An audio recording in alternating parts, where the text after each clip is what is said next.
नमस्कार, जनता टीवी देख रहे हैं आप। आपके साथ मैं हूं खुशबू पांडे। बुलेटिन की शुरुआत करेंगे बड़ी और अहम जानकारी के साथ। करेंगे देहरादून से बड़ी जानकारी सामने आ रही है। सीएम पुष्कर सिंह धामी जम्मू कश्मीर पहुंचे हैं। जम्मू कश्मीर में सीएम धामी का जोरदार स्वागत किया गया है। जम्मू कश्मीर में चुनाव प्रचार के लिए पहुंचे हुए हैं। रोड शो भी करेंगे मुख्यमंत्री पुष्कर सिंह धामी। बीजेपी प्रत्याशी सुरजीत सिंह के पक्ष में रोड शो करेंगे। तस्वीर आपके सामने है, किस तरह से मुख्यमंत्री का भव्य स्वागत किया गया है। कार्यकर्ताओं के जमावड़े के बीच में मुख्यमंत्री पुष्कर सिंह धामी यहां पर पहुंचे हुए हैं और वहां पर जम्मू कश्मीर में मुख्यमंत्री का भव्य स्वागत किया गया है। मुख्यमंत्री पुष्कर सिंह धामी रोड शो करेंगे। बीजेपी प्रत्याशी सुरजीत सिंह के पक्ष में रोड शो करेंगे। रोड शो के जरिए प्रचार करते हुए नजर आएंगे मुख्यमंत्री धामी। प्रत्याशी के नामांकन में भी शामिल होंगे। तो जम्मू कश्मीर में जिस तरह से विधानसभा चुनाव प्रस्तावित है, विधानसभा चुनाव का ऐलान हो चुका है, तारीखें तय हो चुकी हैं और इसी कड़ी में अब स्टार प्रचारकों का दौर भी शुरू हो चुका है। बीजेपी के स्टार प्रचारक मुख्यमंत्री पुष्कर सिंह धामी जम्मू कश्मीर पहुंचे हुए हैं। आज बीजेपी प्रत्याशी के पक्ष में वोट की अपील करेंगे, रोड शो करेंगे। नामांकन में भी मुख्यमंत्री शामिल होंगे। तस्वीर आपके सामने है, किस तरह से मुख्यमंत्री पुष्कर सिंह धामी पहुंचे हुए हैं जम्मू कश्मीर। भव्य स्वागत किया जा रहा है। कार्यकर्ताओं में उत्साह देखा जा रहा है।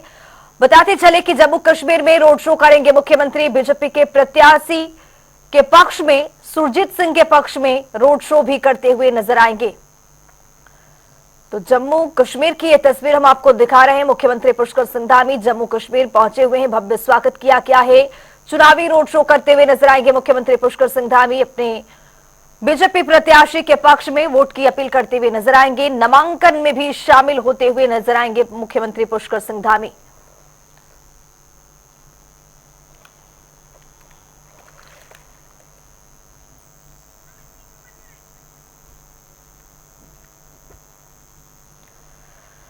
तो मुख्यमंत्री पुष्कर सिंह धामी जम्मू कश्मीर पहुंचे हुए हैं। आपको बताते चलें कि बीजेपी प्रत्याशी के पक्ष में वोट की अपील करेंगे जम्मू कश्मीर में। जिस तरह से वहां पर भी नामांकन का दौर चल रहा है, चुनाव प्रस्तावित है, चुनाव की तारीखों का ऐलान हो चुका है और इसी कड़ी में सभी पार्टियां अपनी दमखम झोंक रही हैं। इसी कड़ी में बीजेपी भी अपने स्टार प्रचारकों की सूची जारी करके मुख्यमंत्री पुष्कर सिंह धामी का नाम का ऐलान किया था, जिसके बाद मुख्यमंत्री पुष्कर सिंह धामी जम्मू कश्मीर में पहुंचे हुए हैं। विधानसभा चुनाव के तैयारियों में पूरी तरह से जुटे हुए हैं। स्टार प्रचारकों की लिस्ट में मुख्यमंत्री पुष्कर सिंह धामी भी शामिल थे, जिसके बाद से वो एक बार फिर से जम्मू कश्मीर पहुंच चुके हैं। अपने उम्मीदवारों के पक्ष में रोड शो करेंगे, जनता से वोट की अपील करेंगे। नामांकन में भी शामिल होंगे मुख्यमंत्री पुष्कर सिंह धामी। और ये जो तस्वीर हम आपको दिखा रहे हैं, वो मुख्यमंत्री पुष्कर सिंह धामी जब जम्मू कश्मीर पहुंचे, कार्यकर्ताओं में जोश उत्साह देखा जा रहा है। यहां पर मुख्यमंत्री का भव्य स्वागत किया गया है। तो ये मुख्यमंत्री पुष्कर सिंह धामी जम्मू कश्मीर में पहुंचे हैं। जनता से यहां पर वोट की अपील करेंगे।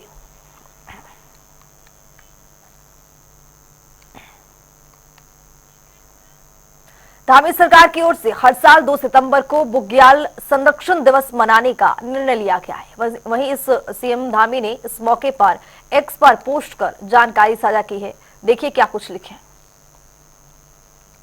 मुख्यमंत्री ने अपने पोस्ट में लिखा है, पर्यावरणीय संतुलन बनाए रखने, जल संसाधनों को संरक्षित करने एवं पर्यटन के माध्यम से स्थानीय अर्थव्यवस्था को बढ़ावा देने में बुग्याल महत्वपूर्ण भूमिका निभाते हैं। बुग्याल का संरक्षण हम सभी की सामूहिक जिम्मेदारी है। हमारी सरकार द्वारा प्रत्येक वर्ष 2 सितंबर को बुग्याल संरक्षण दिवस के रूप में मनाए जाने का निर्णय लिया गया है। मुख्यमंत्री पुष्कर सिंह धामी ने अपने पोस्ट के जरिए उन्होंने समझाया है कि बुग्याल एक बहुत ही ज्यादा महत्वपूर्ण रखते हैं। उनकी एक अहम भूमिका है। पर्यटन के माध्यम से स्थानीय अर्थव्यवस्था को बढ़ावा देना भी बुग्याल महत्वपूर्ण भूमिका निभाते हैं।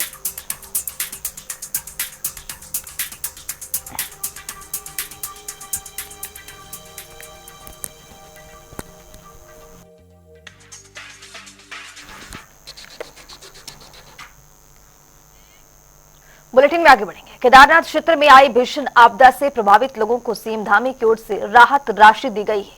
वहीं इस राशि को लेकर सीमांत क्षेत्र अनुश्रवण राज्य मंत्री चंडी प्रसाद भट्ट ने मुख्यमंत्री धामी का आभार भी व्यक्त कर दिया है। उन्होंने कहा है कि मुख्यमंत्री जी ने दुकानदारों और अन्य आपदा प्रभावित लोगों के लिए 9 करोड़ 8 लाख रुपए का पैकेज घोषित कर दिया है, जिसका मैं धन्यवाद करता हूं। साथ ही कहा है कि अब ये जिला प्रशासन की ओर से आकलन कर आपदा प्रभावितों को वितरित किया जाएगा। धन्यवाद करना चाहता हूं माननीय मुख्यमंत्री जी का कि उन्होंने 9 करोड़ 8 लाख का पैकेज केदारनाथ में जो दुकानदार हैं, घोड़े, डंडी, कंडी और टेंट संचालक हैं और वहाँ पर तमाम व्यवसाय करने वालों के लिए ये जो है ये पैकेज घोषित कर दिया है। और अब इसका जो है जिला प्रशासन के माध्यम से उनकी क्षति का आकलन और बारीकी से, ऐसा नहीं कि कांग्रेस भूल जाए कि एक नाई की दुकान चलाने वाले को भी 25 लाख का मुआवजा बांटा गया था। तो इसी बीच देहरादून से एक बड़ी जानकारी सामने आ रही, उसे भी आपको रूबरू कराएंगे। कांग्रेस की केदारनाथ प्रतिष्ठा यात्रा आज शुरू हुई है। केदारनाथ प्रतिष्ठा यात्रा का आज दूसरा चरण भी है। भैरव मंदिर में यात्रा का समापन किया जाएगा। सेवा दल कार्यकर्ताओं के सीतापुर से यात्रा रवाना हो गई है। केदारनाथ में विश्राम के बाद कल जलाभिषेक भी होगा, तो केदारनाथ में जलाभिषेक के साथ समापन हो जाएगा। केदारनाथ में आपदा के चलते ये यात्रा रोक दी गई थी। तो देहरादून से ये बड़ी जानकारी आपको दे रहे हैं। कांग्रेस की केदारनाथ प्रतिष्ठा यात्रा एक बार फिर से शुरू हो गई है। केदारनाथ प्रतिष्ठा यात्रा का ये दूसरा चरण है। भैरव मंदिर में यात्रा का समापन किया जाएगा। सेवा दल कार्यकर्ताओं की सीतापुर से यात्रा रवाना होगी। केदारनाथ में विश्राम के बाद जलाभिषेक कल किया जाएगा, जिसके बाद केदारनाथ में जलाभिषेक के साथ समापन होगा इस यात्रा। तो बताते चले कि जिस तरह से सत्ता पक्ष पर जो विपक्ष है, कांग्रेस पार्टी की ओर से लगातार हमला किया जा रहा था केदारनाथ को लेकर के कि जिस तरह से वहां पर कोई इंतजाम नहीं है, श्रद्धालुओं के लिए भी सुरक्षा के कड़े बंदोबस्त नहीं किए गए हैं। तमाम तरीके के आरोप के बीच में इस यात्रा का आगाज किया गया था। पहली चरण इसलिए रोक दिया गया था क्योंकि वहां पर मानसून ने दस्तक दे दी। मानसून के बाद से इस यात्रा को रोकना पड़ा, लेकिन आपको बताते चले कि जैसे मौसम वहां पर ठीक हो गया है, दूसरे चरण का भी यहां पर शुरुआत भैरव मंदिर में इस यात्रा का अब कल समापन भी हो जाएगा। तो केदारनाथ में विश्राम के बाद कल जलाभिषेक होगा। केदारनाथ में जलाभिषेक के साथ समापन भी होगा।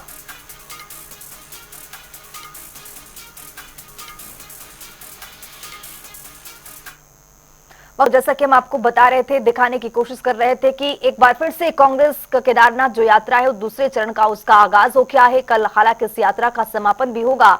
इसी खबर पर ज्यादा जानकारी के साथ हमारे सहयोगी यशराज आनंद जुड़ चुके हैं। यशराज, जिस तरह से केदारनाथ यात्रा का आगाज कांग्रेस पार्टी की ओर से कर दिया गया है, दूसरे चरण का ये आगाज है, कल समापन भी होगा, उद्देश्य क्या है? रक्षा यात्रा की आज दूसरे दिन की शुरुआत हो चुकी है। वहीं इस यात्रा को में आज प्रदेश अध्यक्ष करम मारा के साथ साथ सब प्रभारी भी यात्रा कर रहे हैं। और वहीं इस यात्रा को यदि पहली बात करें कि स्थगन की, तो स्थगन यह यात्रा को इसलिए किया गया था ताकि वहां पर भूस्खलन हो गया था, इसे यात्रा को स्थगित करना पड़ा था। लेकिन दूसरे से इसकी यात्रा की शुरुआत आज हो चुकी है। इस यात्रा के साथ ही साथ केदारनाथ मंदिर में जाकर पूजा अर्चना की जाएगी। उसके बाद भैरव मंदिर में जाया जाएगा और भैरव मंदिर में जाने के बाद वहां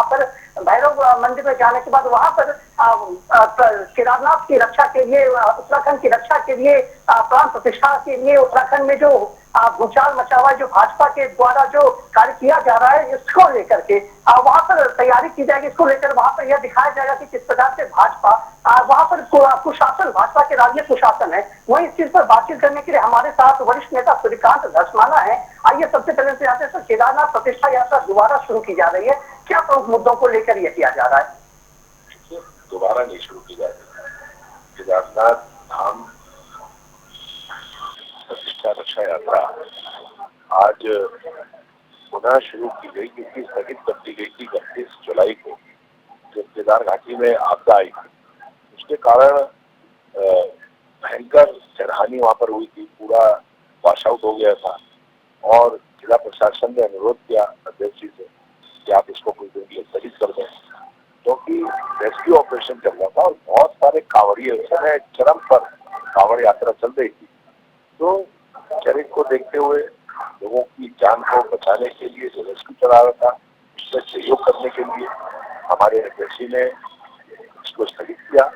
और अब क्योंकि पुनः प्रशासन ने चारधाम यात्रा शुरू कर दी, केदारनाथ जी की पैदल यात्रा शुरू कर दी, हमने संकल्प ले रखा हमारे चारों धामों की प्रतिष्ठा को जिस प्रकार से भारतीय जनता पार्टी के राज में आ चाहिए, जिस प्रकार से केदारनाथ जी में केदारनाथ जी के धाम के नाम पर एक धाम दिल्ली में स्थापित करने का प्रयास किया गया, जो यात्रा के दबाव में सरकार को उस निर्णय को वापस लेना पड़ा, उस ट्रस्ट को अपने निर्णय को वापस लेना पड़ा, वरना चारों धामों के प्रतिरूप को बनाने की तैयारी की और वो तैयारी केवल इसलिए थी कि उसके नाम पर चंदाखोरी किया, उसका QR कोड जारी कर दिया गया था, चंदा इकट्ठा करने का काम शुरू कर दिया गया था, उसको हमने विरोध किया। इसके अलावा जो केदारनाथ जी में 228 किलो सोना चोरी होने का आरोप है, इस पर हम लगातार मांग कर रहे थे कि आप जांच बैठा करें। सरकार गुमराह करने का काम कर रही है अलग अलग तरीके से, कभी कहती है कि जांच हो गई है, कभी कहते हैं सतपाल महाराज जांच की रिपोर्ट मेरे पास है, जांच की सरकार तो मुकर जाती है कि इतना सोना ही नहीं चढ़ा। टीसी जो पहले कहती थी 228 किलो सोना आ गया, उसके जो आपस में ही कंट्राडिक्टरी बयान है, ये सारे सवाल से इन सवालों को लेकर के राज्य में महिलाओं के खिलाफ हिंसा है, तमाम मुद्दे जो हमारे राज्य की देवभूमि की प्रतिष्ठा से जुड़े हुए उनको लेकर के यात्रा चल रही है। पुनः यात्रा कल शुरू हो गई थी। हमारे प्रदेश अध्यक्ष जी, पार्टी के सह प्रभारी जो नवनियुक्त हुए हैं सुरेंद्र शर्मा जी, उनके साथ पहुंचे। आज चित्तापुर से यात्रा पुनः शुरू हुई है। कल केदारनाथ जी में हम जलाभिषेक करेंगे और जलाभिषेक करने के साथ साथ भोले बाबा से प्रार्थना करेंगे कि जो इनकी कुबुद्धि हुई है भारतीय जनता पार्टी जो बदनाम करने का काम ये धामों को कर रहे हैं, वो सदबुद्धि आवे, ये प्रार्थना भगवान शंकर के चरणों में करेंगे। केदारनाथ में उपचुनाव भी होना है, तो भाजपा इसको करे कि राजनीतिक रंग है। वहीं विनोद चमोली ने भी कहा कि राजनीतिक रूप से प्रेरित होकर के ही यह यात्रा निकाली जा रही है, जिसमें सह प्रभारी भी आ गए हैं। आखिर क्या बात है सह प्रभारी का इसमें भागीदारी करने का? देखिए, यात्रा हमारी आपको मालूम है कि पहले लगातार 10 दिन चली, उस समय तो कोई चुनाव नहीं था, आज भी चुनाव अभी तक घोषित नहीं हुआ है। चुनाव का दृष्टिकोण केवल भाजपा देखती है, चुनाव के बारे में केवल भाजपा सोचती है। हम लोग चुनाव के दृष्टिगत ये काम नहीं कर सकते। हमारा काम चारों धामों की प्रतिष्ठा को, अब अगर हम ये आप कह रहे हैं कि चुनाव के दृष्टिकोण से कर रहे हैं, तो क्या दिल्ली में जो आप वहां पर प्राण प्रतिष्ठा करने गए थे, जो शिला लेकर के आप वहां गए थे, तो आप चुनाव के नजरिए से कर रहे थे क्या? ये चुनाव का केवल जो शिवूपा है भाजपा छोड़ती है। हमारा तो ये कहना है कि राज्य के चारों धाम हमारी लाइफलाइन है। पूरे सनातन धर्म के मानने वाले लोगों के लिए केदार धाम, केदारेश्वर एक 12 ज्योतिर्लिंगों में से सबसे पुराना ज्योतिर्लिंग है और उसकी प्रतिष्ठा को दुर्बल करने का प्रयास जिस प्रकार से भाजपा ने किया और एक तरह से भगवान के घर चोरी करने, भगवान के नाम को आप इस प्रकार से दुरुपयोग करने का काम कर रहे थे, उस पर हमने ब्रेक लगाया। जब यात्रा हुई, यात्रा का दबाव बना और यात्रा के दबाव में आपको तमाम निर्णय वापस लेने पड़े। आपने अपनी गलती मानी, अभी तो आपको क्षमा मांगनी चाहिए। आप नहीं मांगेंगे तो आपकी तरफ से हम मांगेंगे, क्योंकि राज्य की सरकार तो आप है और राज्य की सरकार अगर कोई गलत काम करती है तो राज्य का कोई भी नागरिक, राज्य की सरकार अगर इतनी बेशरम हो जाए तो माफी भी ना मांगे, तो उसके लिए जनता का कोई व्यक्ति मांग सकता है। तो प्रदेश की एक जिम्मेदार पार्टी होने के नाते कांग्रेस इस राष्ट्रीय यात्रा को भी कर रही है कि जो भाजपा ने पास किए हैं, भगवान उत्तराखंड के लोगों को उसकी सजा न दे। तो भाजपा का लगातार कहना है कि जब मुख्यमंत्री के हस्तक्षेप के बाद बुराड़ी में धाम को हटा लिया गया, तो फिर आखिर इस यात्रा का उद्देश्य क्या रहा? फिर इतनी बेशर्मी से कैसे कोई झूठ बोल सकता है? मुख्यमंत्री के हस्तक्षेप, अरे मुख्यमंत्री तो स्वयं उस अनुष्ठान में थे। मुख्यमंत्री तो स्वयं केदार की शिला, केदारनाथ जी से शिला ले गए थे, जो बिना किसी पूजा अर्चना के, जो बिना किसी अनुष्ठान के, जो बिना किसी मिशन के वो शिला चली गई। वो शिला तो अभी तक लौट के नहीं आई और उसके बाद इतनी बेशर्मी से ऐसा झूठ बोलना कि मुख्यमंत्री के हस्तक्षेप से मुख्यमंत्री का कहा हस्तक्षेप हुआ, मुख्यमंत्री के तो दबाव बना जब छूटू हुई पूरे प्रदेश के अंदर, जब आदिगुरु शंकराचार्य की परंपरा के पूज्य शंकराचार्य मुक्तेश्वरानंद जी ने कहा कि महापाप कर रहे हैं, तब जाकर के दबाव में आकर के मुख्यमंत्री जी को वो बात कहनी पड़ी। मुख्यमंत्री का हस्तक्षेप हो गया, इतने बेशरम क्यों हो गए, राजभवन वाले क्यों लगातार इस प्रकार का अनर्गल प्रलाप करते हैं, झूठ बोलते हैं। ये महापाप के लोग हैं, ये भगवान के नाम को बेचने का काम करते हैं। अयोध्या में इनको सजा मिली, चित्रकूट में इनको सजा मिली, प्रयागराज में इनको सजा मिली, रामटेक में इनको सजा मिली, नासिक में इनको सजा मिली, तब भी इनकी बुद्धि जो है समझ में नहीं आ रहा। और अब तो बद्रीधाम से भी सजा मिल गई, भैया सुधर जाओ, पापियों सुधर जाओ। बहुत शुक्रिया यशराज तमाम जानकारी साझा करने के लिए। आपको बताते चले कि जिस तरह से कांग्रेस दूसरे चरण की यात्रा की यहाँ पर शुरुआत और आगाज करने जा रही है, यहाँ पर लगातार सत्ता पक्ष और विपक्ष भी आमने सामने। सत्ता पक्ष ये कह रहा है कि केदारनाथ में उपचुनाव है, इसको लेकर के दूसरे चरण का आगाज कर दिया है, तो विपक्ष ये कह रहा है कि सरकार सोई हुई है, जगाने के लिए इस यात्रा की शुरुआत की गई है। तो आपको बताते चले कि जिस तरह से यात्रा को लेकर संग्राम मचा हुआ है, हमने बात भी की उपाध्यक्ष से, उन्होंने बताया भी है कि किस तरह से आगे इस यात्रा को और भी सुचारू किया जाएगा। बुलेटिन में आगे बढ़ेंगे। उत्तराखंड में उपनल कर्मचारियों को 50 लाख रुपए के दुर्घटना बीमा की सुविधा मिलने का रास्ता पूरी तरह से साफ हो गया है। दरअसल कैबिनेट मंत्री गणेश जोशी की मौजूदगी में उपनल और पीएनबी के बीच एक करार भी किया गया है, जिसके बाद अब उपनल कर्मचारियों की दुर्घटना में मृत्यु होने पर उनके आश्रितों को 50 लाख रुपए की सहायता राशि मिलेगी। वहीं इस पर कैबिनेट मंत्री गणेश जोशी ने बताया है कि सरकार ने यह फैसला उपनल कर्मियों के परिवारों के हित को देखते हुए लिया है। इसमें 23,000 से अधिक उपनल कर्मचारी कवर होंगे। उपनल का गठन पूर्व सैनिक व उनके आश्रितों को रोजगार देने के लिए हुआ था। आज उपनल के माध्यम से 22,500 से अधिक लोग प्रदेश में व देश के अन्य भागों में अपनी सेवाएं दे रहे हैं। भगवान न करे किसी के साथ कोई दुर्घटना हो जाए। मुझे याद है एक बार मैंने मीटिंग ली और मैंने पूछा कि भाई कोई कर्मचारी की अगर दुर्घटना होती है तो कितना पैसा मिलता है, तो मुझे बताया कि 15,000 मिलता है। तो मैंने उसको बढ़ाकर 1 लाख किया और आज हमारे एमडी जी के प्रयासों से और दुबे जी के विशेष सहयोग से हमने ये सुनिश्चित किया है कि देखिए किसी की जान की कोई कीमत नहीं होती है, लेकिन इस कष्ट के समय में अगर कुछ राहत राशि उसको मिलती है तो एक बहुत बड़ा सहारा होता है। उसको लगता है कि डिपार्टमेंट सरकार उसके साथ खड़ी है। राहुल गांधी के विदेश में दिए गए आरक्षण के बयान के बाद देश में सियासत तेज हो गई है। बीजेपी लगातार राहुल गांधी के बयान को लेकर विपक्ष को घेरती हुई नजर आ रही है। तो वहीं मामले में पूर्व मुख्यमंत्री हरीश रावत ने प्रेस कॉन्फ्रेंस की है और कहा है कि राहुल गांधी और कांग्रेस की मंशा आरक्षण के पक्ष में है। बीजेपी को राहुल फोबिया हो गया है।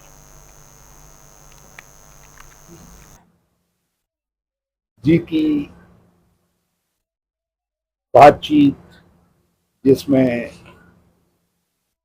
वैचारिक फोरम्स में आदान प्रदान भी सम्मिलित है, उसको लेकर के भाजपा का नेतृत्व वर्ग बहुत घबराया हुआ है, क्योंकि दो विरोधाभास लोगों को बिल्कुल साफ दिखाई दे रहे हैं।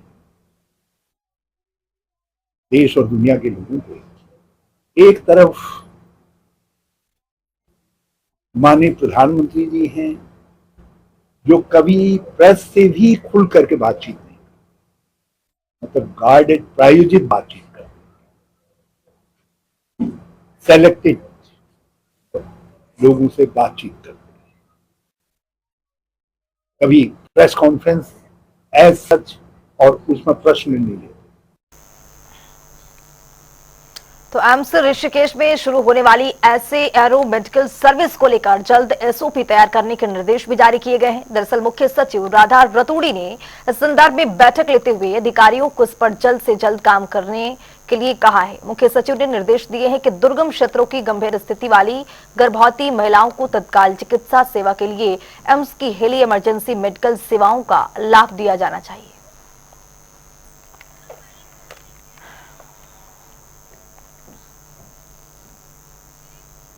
इसी बीच एक बड़ी जानकारी सामने आ रही है, उससे भी आपको रूबरू कराएंगे। देहरादून से ये बड़ी जानकारी आ रही है, उत्तराखंड में भारी बारिश की चेतावनी दे गई है।